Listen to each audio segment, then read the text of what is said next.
Hello. I'm going to share some of my memories now of my early years with the Venerable Choling Trungpa Rinpoche.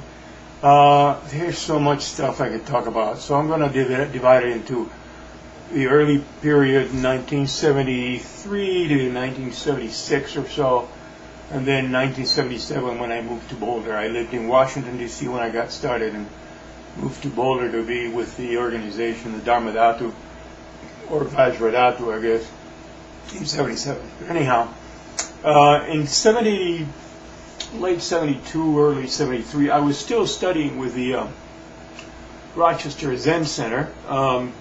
I had a house that I shared, and I had a room and the big Buddha statue. So actually, my room would be converted into a zendo when the Denver Zen Center group from Washington, D.C., Rochester, I'm sorry, I live in Denver now.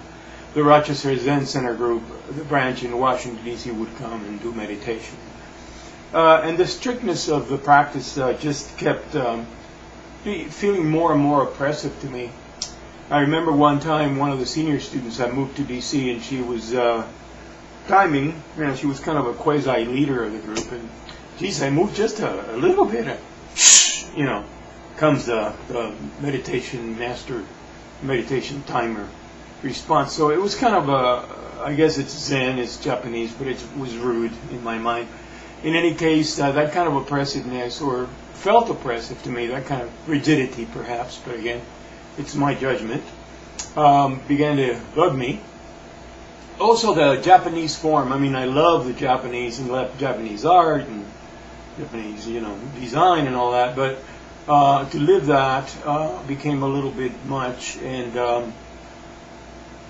I remember seeing a picture in the Garuda magazine. If I ever get it, I'll scan it and put it up at some point, of Trungpa Rinpoche sitting around in a little circle on the ground with a parka, with a hood, just like one I had, drinking a beer with the students. And I thought, boy, here's American Buddhism, here's something real down to earth. So that image particularly attracted me a great deal. Not perturbed by the beer, because he was a holy lama, a master, and the source of rightness, you might say, in the Dharma. At least I felt that way then. In any case, I did contact Dharmadatu and Tail of the Tiger, which is in Vermont, which is now Karmre Choling. The saying "tail of the tiger," I think it's something like having a tiger by the tail. You can't let go, but you can't hold on to it, or something like that.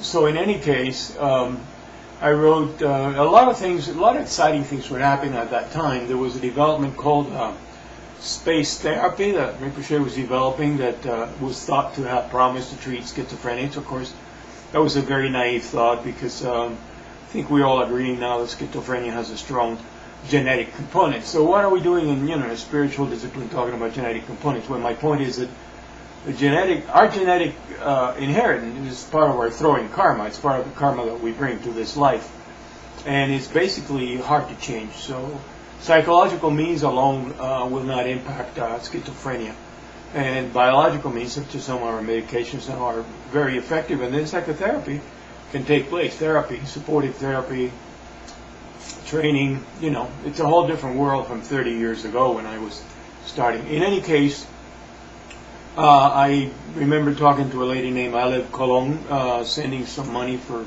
the space therapy project, and back and forth. And finally I decided to go to Vermont sometime, I think, in 73, if not late 73. Yeah, sometime in 73 I went to Vermont, and I actually met Trungpa Rinpoche very briefly. And he said to me to come live in Vermont. Well, of course, I was going to graduate school, I was getting married, so I didn't heed that advice. It probably would have been great if I lived there at least a year or two, but such is life. Well, I was there. I remember meeting a young guy getting his PhD, great guy, Reggie Gray, who's now a well-known teacher, has had some breaks with Vajradatu because he's teaching some things they didn't want him to.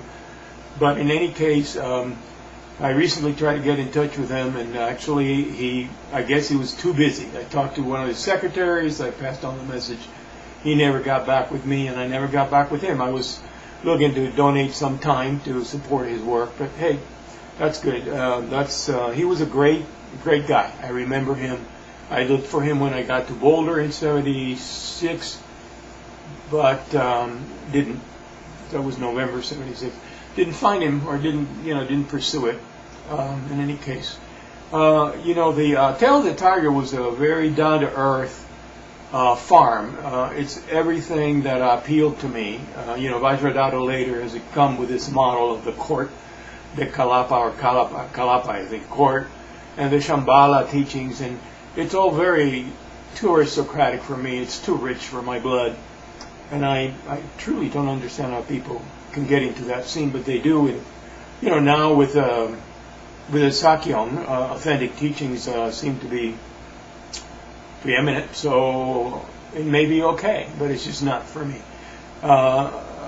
Tail of the Tiger, then again, it was kind of a rundown old farm, kind of hippie, appeals to me, kind of a hippie-ish kind of environment. We did things, we pulled weeds, stuffed cushions, things like that, what I'll try to put together in a slideshow, some of the pictures I got. I remember one night sleeping in the barn and hearing half the night Robin Kornman, who's now a Sanskrit translator, trying to get this girl to have sex with him, which I thought was not very, not too restrained sexually, but that scene probably wasn't. Also, there was a bathroom that was a co-ed bathroom. So if you went in, there might be a girl sitting there, her pants down, peeing, and then you were next, and while you peeing, somebody else would come in or take a shower. And again, that was sort of the hippie kind of quality of the whole thing. I liked it though. We used to have seminars in tents, big tents, which is the Tibetan custom. In these tents, it'd be the people, and Trungpa Rinpoche was teaching there. One last thing I'll mention is the memory of around 75, my Buddhist wedding. Trungpa Rinpoche married me and my ex-wife. We had married Catholic in August, and then by spring, I decided I wanted to be married Buddhist way. So we went and met with Rinpoche. We talked. He was very kind.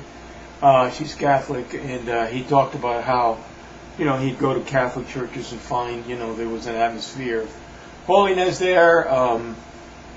He told us a story about how when he travels incognito in a suit and pretended he was a Japanese businessman to see what people had to say, which I thought was a little odd for a Lama, but Trungpa Rinpoche was not your typical anything.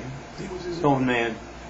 So 3 years of that. Also, developed the Washington, D.C. Dharmadatu, which is a chapter of Vajradhatu, the main organization at that time. I did have a chance to become an acting meditation instructor. I couldn't go to the classes, so they actually copied me 2 sets of classes for meditation instructors, and I got to listen to them and made me acting meditation instructor, which was a good experience. Did a little bit of instruction, not a heck of a lot. But again, we were developing our group. It was a great group. We had first met in somebody's house, and if you're in a Dharma group, you'll see this evolution. Met in somebody's house, was not fully committed to the teachings, was sort of flaky, Unitarian, Buddhist, whatever. And we finally liberated our group, you might say, from that to a rented space. And from there, finally, we rented a house in which several of the members lived.